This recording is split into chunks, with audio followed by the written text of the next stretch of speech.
Maithili express की शानदार प्रस्तुति।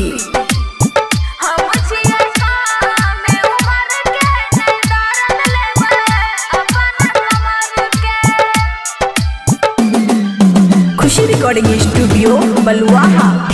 सुन सुन रे छौरा छिए हमर जवानी, देखी के तोरा चुआई छौ पानी।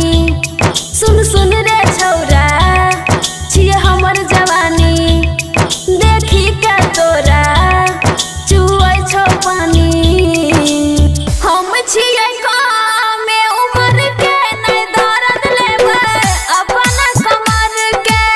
हम छिए कमे उम्र के नै दर्द लेबै अपन कमर में। सुन सुन रे छौरा छिए हमर जवानी, देखी के तोरा चुआई छौ पानी।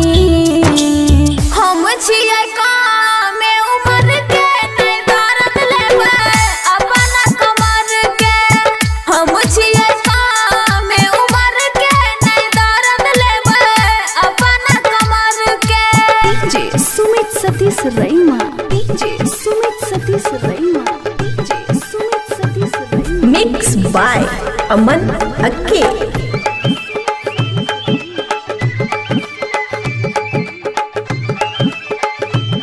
खुशी रिकॉर्डिंग स्टूडियो बलुआहा।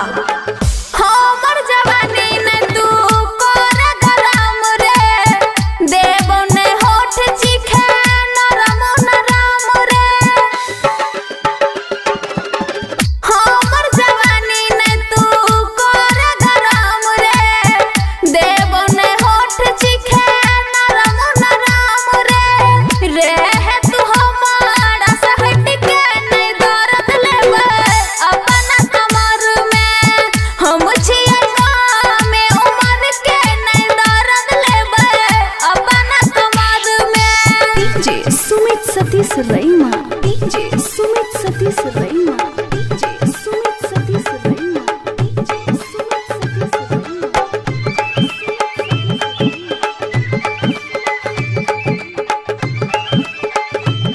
खुशी रिकॉर्डिंग स्टूडियो बलुआहा।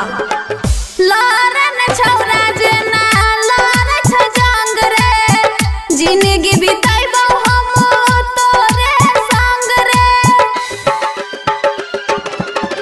लारन छौरा जेना लार छ जंग रे, जिंदगी बिताइबौ हम तोरे संग रे।